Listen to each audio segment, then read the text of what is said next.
Hello and welcome to another edition of the Eternal Journey. I'm the Resolves and this is Vodacombo. So I've never much been a fan of Combrei decks in general, but this one's a little bit different because it's trying to go really big with the Vodakhan Temple Speaker. And this dude really doesn't like silence effects.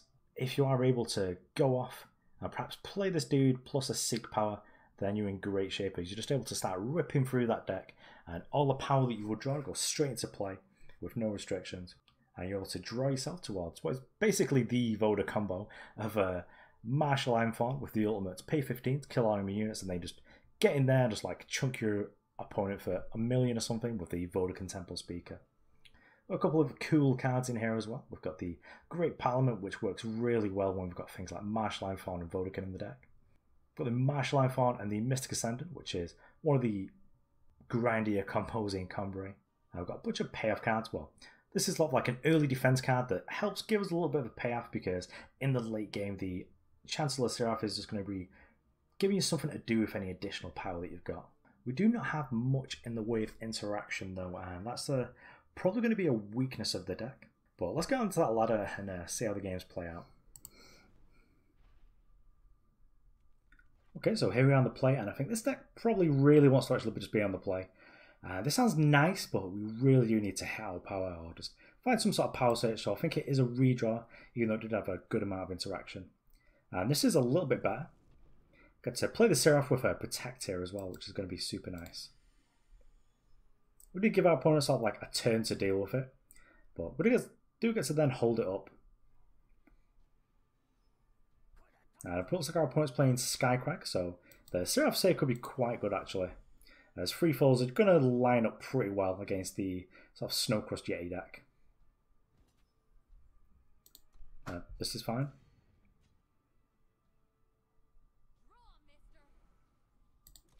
I'm slowly starting to really appreciate the sort of the power of the Skycrag little Snowcrust Yeti here as well. As I'm seeing how much of a nuisance it can actually be, especially if you're like a removal light deck like Argenport. It could be a real nuisance if your opponent's just able to keep putting threats, well, keep putting weapons on it. And here we go, we're in a nice position here. Opponent didn't attack, which tells me that they've not got a torch.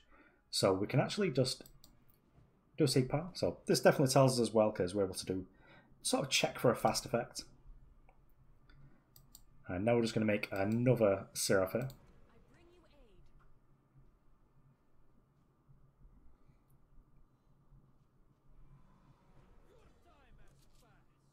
And I would have liked to have played a Marshal Ironthorn here, just to be able to get 2 down.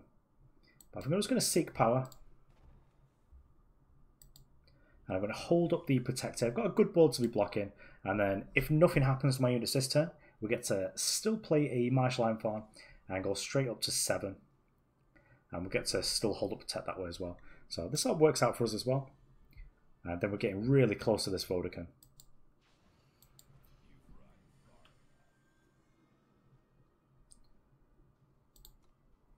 We're going to sort of sit back here. We're 23 life against our Skycrag opponent. Plus we've got the Protect up here as well.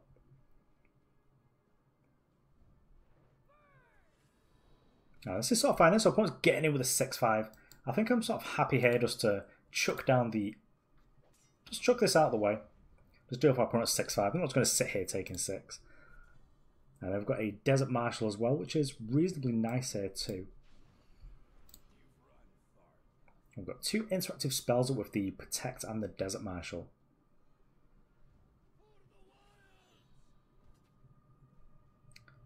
And I think right now we're just going to take this first hit.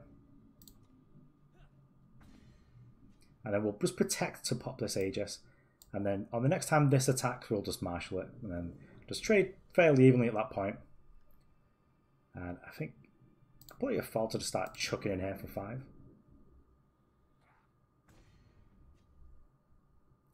I don't really want to chuck my owl down, but we will just get it down for 1. Ideally, you do want to get a bit more value here, but we're not drawing a power, so I'd rather just get it and then we're going to start attacking him for 9. And if we draw a power, then we're going to be pretty busy with the Serafs anyway.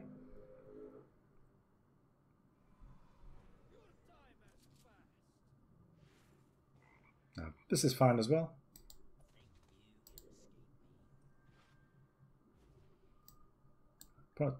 just as a 7-2 with no text, so they also don't get the chakram here, which is pretty nice. And I suppose we just... yeah, we could attack with them girls. Just could attack with one of the Sirafs, just keep one back, just keeps these two sort of idiots at bay. And I've never actually played a Vodakhan here before. But a friend of the show, Thunderlip, sort of suggested this deck, so I thought I'd give it a go. And now I've got this useless 1-1 there, and that's something good to chuck on here as a nice blocker. And the Permafrost there isn't exactly excellent for our opponent. But if we do draw a power, we're in pretty good shape.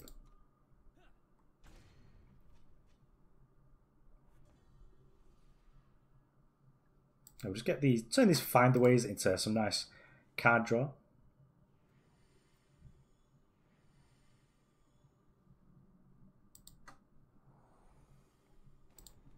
Now this is pretty sweet, this.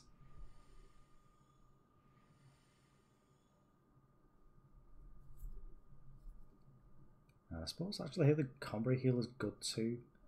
I've got the Protect to sort of pop this Aegis if we really need to. So we're just attacking for the 7 this time.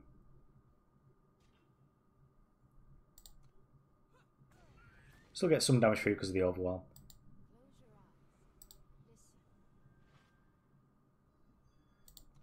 And we're in a real nice position here. We're pretty well insulated from anything like a Permafrost or anything like that. So our opponent's just not going to get in now for the rest of the game.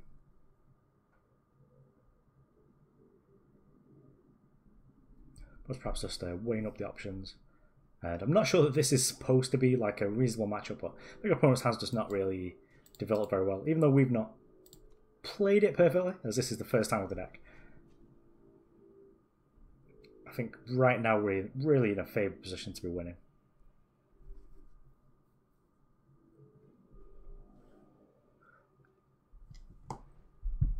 And the mortar's fine. So generally when this sort of thing happens, you allow the first one to resolve, and then if you need to, you can just protect from this.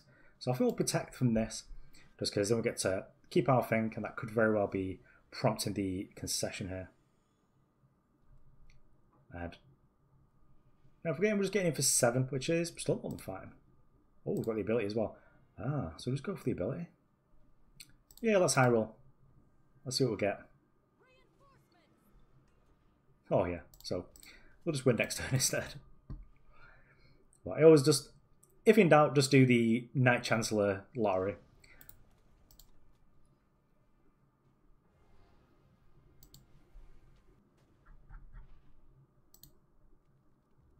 Okay, and here we are on the play again. Sort of nice. We've got some nice stuff going on. We've got the Desert Marshal to sort of help us against any beatdown decks, and then the Marshal Ironthorn will be able to help us go super big with this Great Parliament. But I don't think this actually is a keepable hand. I think we just do a little bit better here. We don't want to try out these Voice of the Speakers. Oh, and here we go. We've got one.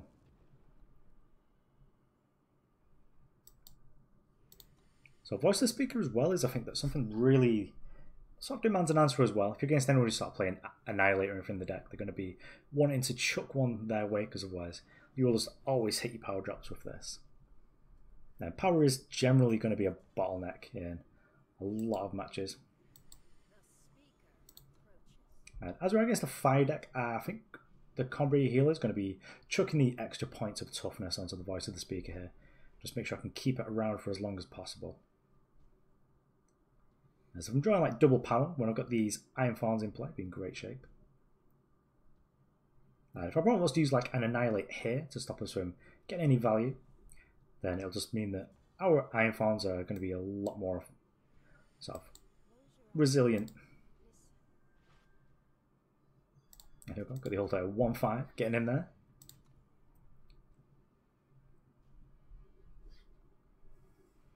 Well, this kind of card could be interested in perhaps like a primal deck as well, because you could really use the extra cards to sort of good effect with cards like Strategize. And if we get anything else that has that sort of effect, pretty nice as well. And here we go. So we've already paid for Selfish, drawing an additional power.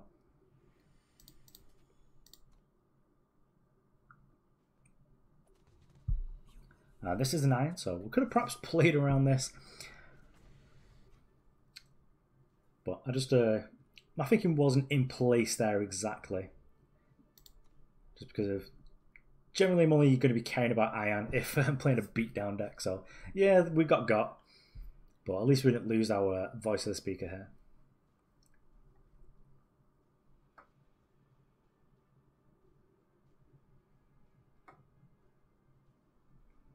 We draw more power here, then I'm probably going to be quite likely to just chuck out the first Marshal Ironthorn. If it bites a removal spell, then so be it. That's probably going to be our opponent's entire turn. Or going to be like something like In Cold Blood is something we do need to be wary of though. And perhaps that means that we want to be waiting a little bit longer. Sadly, In Cold Blood is just going to get us if indeed we put ourselves in a position where it can. Yep, happy to take my free here.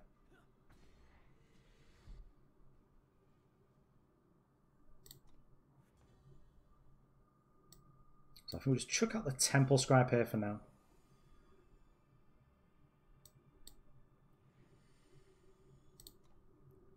I'm sort of happy just to chuck down the Desert Marshal here, silence this, and then double block with the 1-1 and the 2-1. There's a temptation to block with the 2-1 as well, but I don't want to get like finished off by a Torch. Purify is sort of annoying anyway because it just removes my text, but Torch is pretty much what I'm thinking about. But In Cold Blood is something I didn't think about.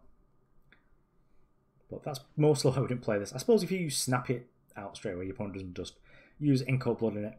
But if it's the only removal spell they've got, then they have no reason not to. As they can't banish it.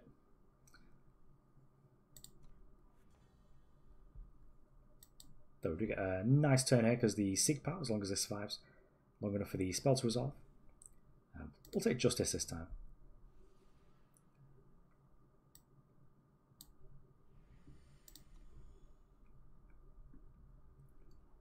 This means that next turn we'll get a little bit of value off the Marshal Ironthorn, although I don't think that it's going to be long for this world. Though I also don't think we can just wait forever here either to be able to play them both out on like the same turn. Although we're actually getting quite close because we're already at 7 power here. So if they use the Torch here, they just get to kill a 2-1, which is sort of much better for us.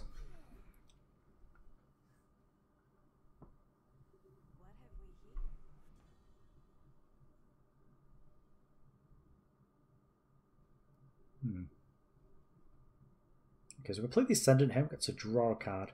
Or we can play the Ironthorn, which gets us up to 7, and then if we draw more power, we get to make double owl. So it's worth thinking about here, and we also get to make Vodakhan if we really want to. Although I'd much prefer this if we had something like a Seek Power in hand. But I think realistically, going to get the Ascendant down here.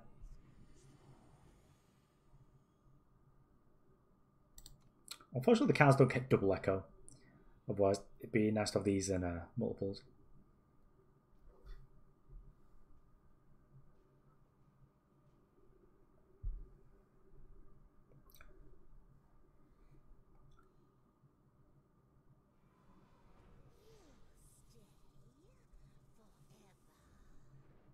Okay, so we're getting double torched on the Mystic Ascendant here, which is sort of rough because it does also get one of the cards back with the Stone Cudgel. We can at least just block here. So I'm curious what opponents got left here. Maybe they just didn't want to commit the Cudgel quite yet. I think we're just going to sort of silence this, get rid of the Death Toucher, because it's sort of a nuisance. And if our opponent wants to attack with this and get another card, then we've got a bunch of blocks here as well. Though this double block isn't very interesting, it's more going to be to do with the Valkyrie Enforcer. Though I'm pretty sure if that additional power left over that our opponent had then was a Torch, then they would have perhaps been using it here. So maybe they were just saving the actual Cudgel for the Maiden. Because Maiden can be a real nuisance in sort of mid-range matchups like this. There's just like huge deadly threats. It's very difficult to like even get in positions where you're able to double and triple block them to deal with. And here we go, making the 3-5. And I'm sort of happy to make this trade here. Because our opponent can kill like one of our things really. It's got a torch, they can gang up and do a little bit more damage, but we still get to keep one of the voice of the speakers.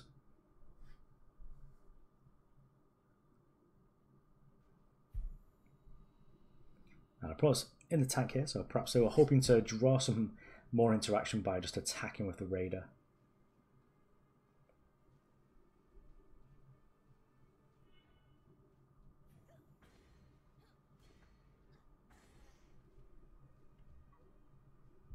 We got rid of the Raider before he was able to do too much damage. And here we go with the Behemoth.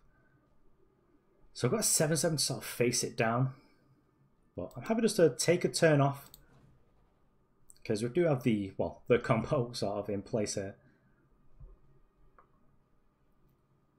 As without a power, I don't really want to play down the Marshal Ironthorns. And if our opponent does in cold blood this is fine. We've got other things to be reloading with. No, unlikely to be blocking here, just don't want to get Varus favoured. And we're at 26, so taking the 6 points damage isn't super bad for us. But ideally we do want to draw some power here. It's got Destiny and Echo. And we've seen how sort of busted that sort of combination is in decks like Clockroaches. And here we go. This is what we're looking for. So we're getting 9/9 now. So we get to really threaten our opponent. And this is pretty perfect. It's going to be difficult to be able to play the Marshal Ironthorn and power now. Actually, we'll play more threats down. So who's more important, is it Siraf or the Ironthorn? I think right now, just going to play the Siraf down. We can attack him for 9. This way we get to hold up the stand together for the maximum amount of value. I was going to play a unit anyway, but this way we get that little extra bit of value with the stand together. And we'll just vanquish this because it's nonsense. That could be a little bit sad if our opponent lands like an Ascendant, but we should be able to keep out of the way of that. And the banish there, so we'll just stand together. Gives everything +1/+1 on Aegis. We've got a 4/4, well, a 4/5 facing down the 2/4. And though our opponent can actually rebuy the World Bearer here, our opponent's not able to also deal, well, they've got the Carnosaur, so they are able to deal with it.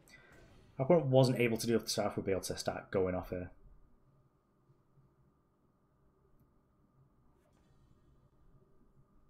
And I suppose we'll just start getting for the 10 here.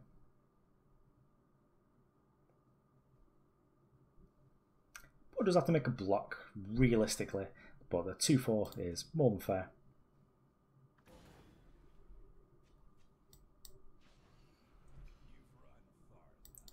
I think Ironthorn +2 owls is enough, because if you do draw power to be able to go up to the 12 threshold, then we've drawn a bunch of cards anyway. But right now we've just established a real board presence.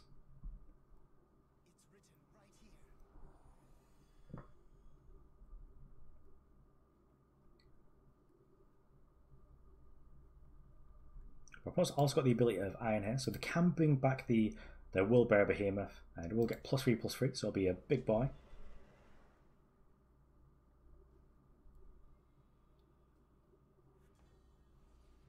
Okay, well, we are going off now.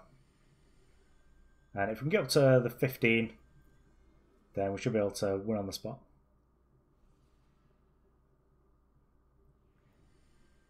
So now I suppose we'll just watch some animations. And sort of hope that we don't like accidentally deck ourselves, which I don't think is something that actually happens, but I've definitely seen it happen.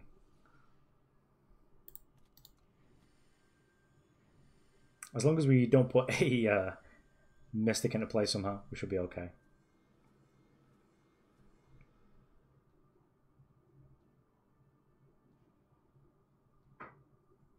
Okay, well, I suppose we'll just do this.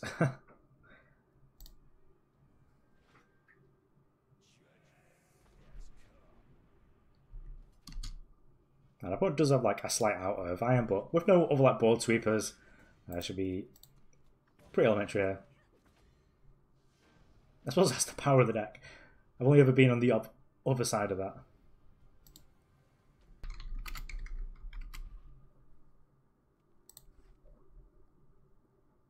Okay, we're on the draw here, and this hand is not the best. Let's get rid of that. Ideally, we do need a good mix of, you know, power and spells, but it was sort of a 2 power and then a bunch of stand together is not really where we want to be. And this is much better. We get the Temple Scribe, so if we are against an Oni Roni, which it looks like we are, then we're in great shape here because we've just got blockers for days that also gain us life. And being on the play here would have been absolutely backbreaking for the opponent if we were able to land the Temple Scribe down before they were able to make the first play. And they've gone super wide here, but we should be able to pretty much match them over the next couple of turns. And here we go, the full playset of Temple Scribes. So this matchup probably isn't going to be the super easiest, but as our opponent has had to use a Permafrost on a Temple Scribe, I'm feeling like I'm in great shape here. Draw power here. Okay, so I think what we'll do here is just play the first Temple Scribe down.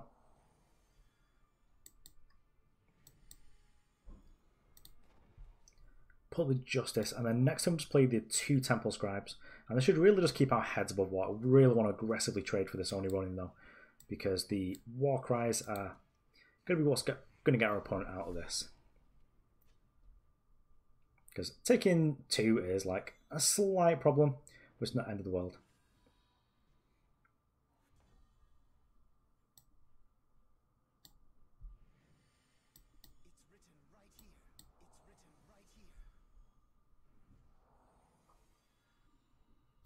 And here we go. So Permafrost doing an excellent combo here with the Combrei banner. So perhaps I should have actually just played a Siraf here. Obviously, I wanted to get value off the Obliterate because it still like tramples over with the Overwhelm.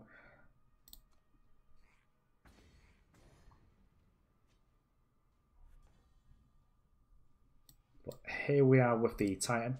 I'm going to play down the Seat of Progress so that next turn we can sort of play 2 frees or play a 6 if we really need to. But the intention here is just to block here. Our opponent does have Polymorph that they're able to deal with this with, but this should be like sort of a reasonable trade.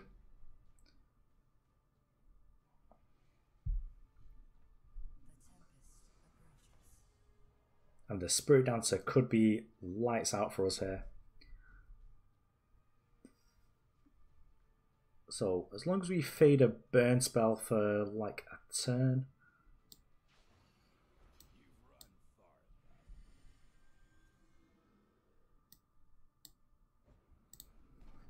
We should be able to get like another sort of turn out of this.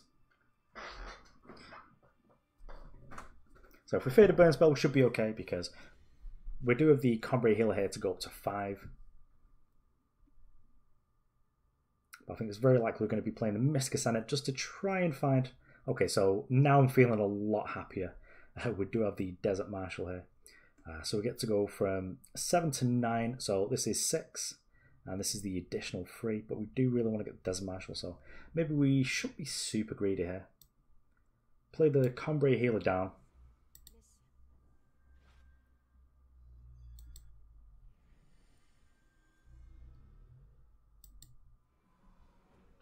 Play the Siraf Crunch for 5, and then we should be able to Desert Marshal this to get the double block going.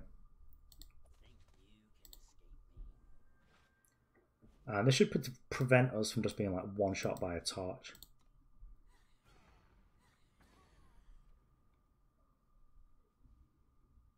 Because as much as I do love drawing cards, sometimes it's just not the correct thing to do.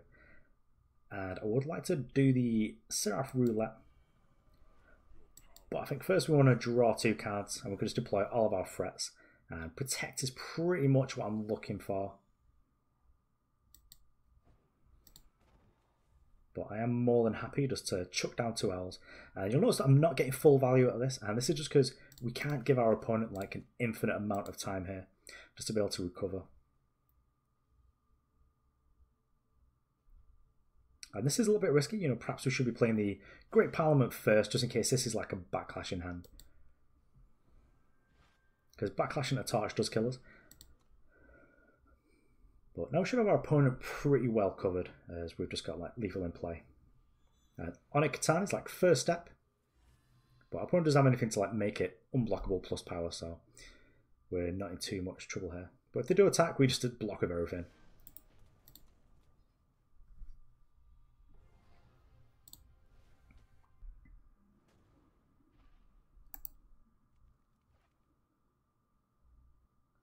And here we go, this is a reasonably nice hand. We don't have the double justice that we need, but around the plane we've got Desert Marshal into Combrei healer if we're against beatdown, and then we should be able to find some threats and power for the Marshal later on. So I think we'll keep this.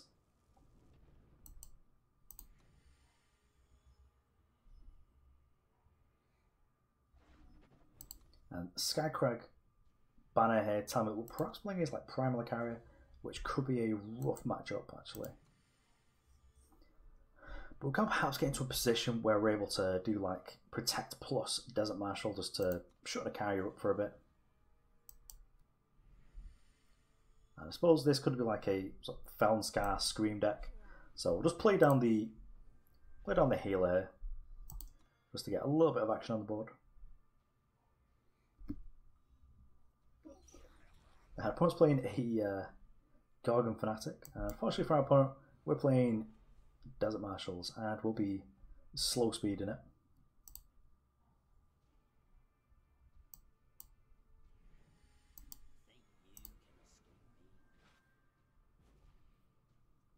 And I should be pretty free just to attack him for the 2 there. Our opponent might block, but it's very unlikely.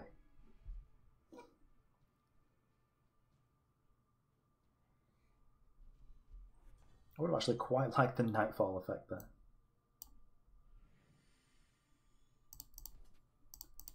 And actually, I think we'll just healer the Desert Marshal and make a nice 2-4. So we can sort of keep crunching in.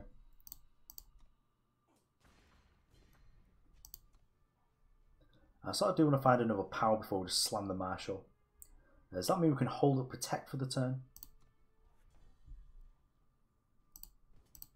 And play down first. Get the Protect out and crunch in for a mighty 6 here.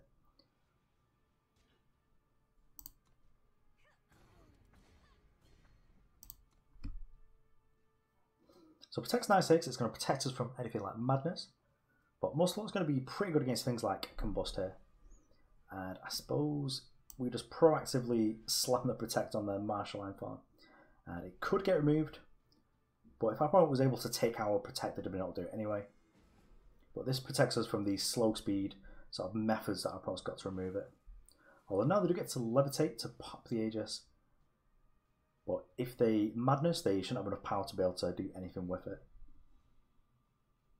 Well, we can actually Madness Combust here. But we'll just crunch for Vigilante. And I think we're just going to keep having the Protect held up. We've got like Lethal in play anyway. Don't need to play the Mystic and just get owned by like a Madness Combust. Unfortunately, our opponent's draw has not worked out for them whatsoever. Because obviously the fragility of like Gorgon Fanatics in the face of silence.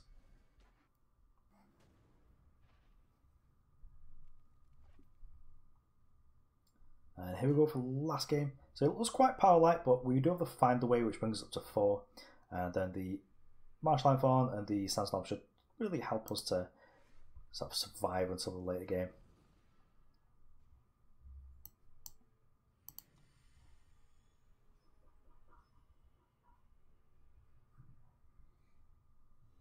And an Oni deck, rats. Being against an Oni deck when your second or third turn is going to be find the way is not the best place to be. But I'm sort of hoping this is Skycrag maybe ahead, just because Permafrost isn't going to do much against our threats. But also against the actual Volcano deck here. Would you an undepleted power? I'd be pretty happy because I'd be able to sit back behind this Combrei healer. Right, maybe we'll just do this. Let's turn the quick draw off this, and then we'll just block the 2-1. I don't want to let our opponent just like get out of hand with these war cries. I've already got 1, which is a little bit of a nuisance. Don't really want to take this damage. So we'll just trade. It's fine. Desert Marshal's a removal spell. And we did draw a power here. So we can sort of force our opponent just to have a Vanquish. It's also nice because we can get aggressive with it as well. Blocking the 3/3 is going to be pretty gross. So opponent's going to block 2 if they attack with both.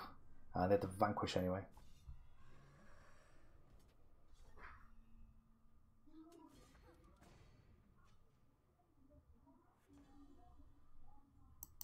I suppose we'll just do this. Just get our power going for the next turn. Play it on the Temple Scribe. And then we've got the Source as well, so next turn we are able to play the Marshal Ironthorn. And then turn after we should be able to do like Combrei healer plus Siraf. And here we go, so we're just going to be blocking the 5. Post is making life really easy, loads of easy decisions. And we get to work towards this Vodakhan next turn.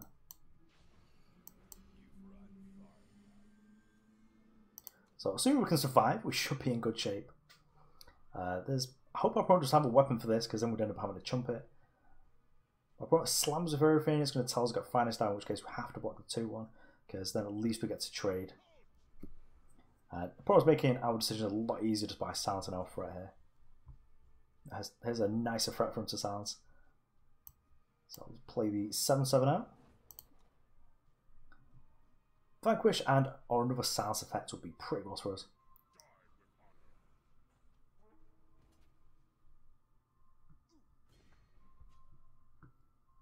Could be consideration for just Combrei healer in this, just so it gets to survive any sort of silence effect. And the Desert Marshal is pretty nice here. We're only at 13, but it's unlikely we're just going to get burnt out by this. So I'm tempted just to make 2 owls in the air. We have 9s, we have 4, 7, and then we have the 2 up as well.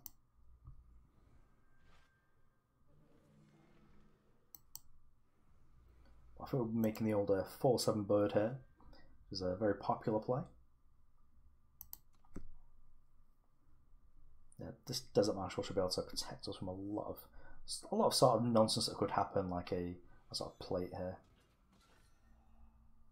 And who are they attacking? The Combrei healer? Yep, it's fine.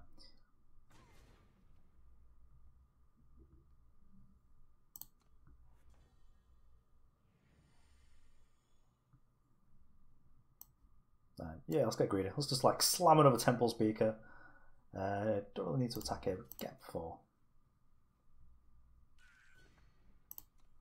If we draw a power, we get to really go off. Oh, interesting.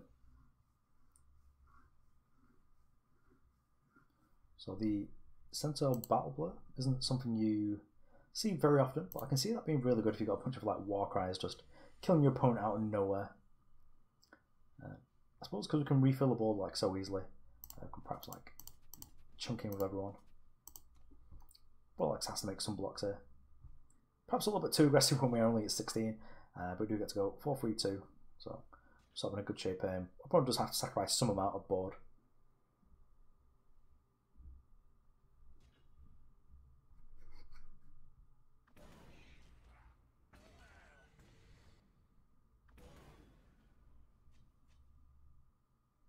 Well, sadly, we're just one shot of getting another out, but we'll just do this. Board's pretty full, and we get to hold up the Desert Marshal still.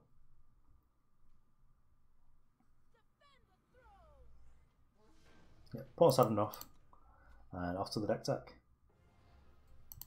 Okay, so that was Vodacombo. It's a pretty interesting deck. I will probably play this again when I've got more of a hang for what sort of things it's trying to be doing here. I think perhaps a TJP version would be a little bit better just because you'd get to play some Hailstorms in it, because I think the early game is perhaps where you are going to suffer the most here, especially if there's going to be a bunch of beatdown decks in the ladder. I do really like the verse of the speakers. It helps you sort of grind people out a little bit with the value of just never missing a power drop when all of you like expensive threats really just want you to have all that extra power. Or I probably wouldn't recommend crafting the Vodakhan Temple Speakers. I'd be much more inclined to tell you to craft the World Bearer Behemoths. But the deck seems sweet, and I reckon it'll probably only get better from here. Okay, so thanks for watching. I've been That Resolves, and this was a Vodacombo.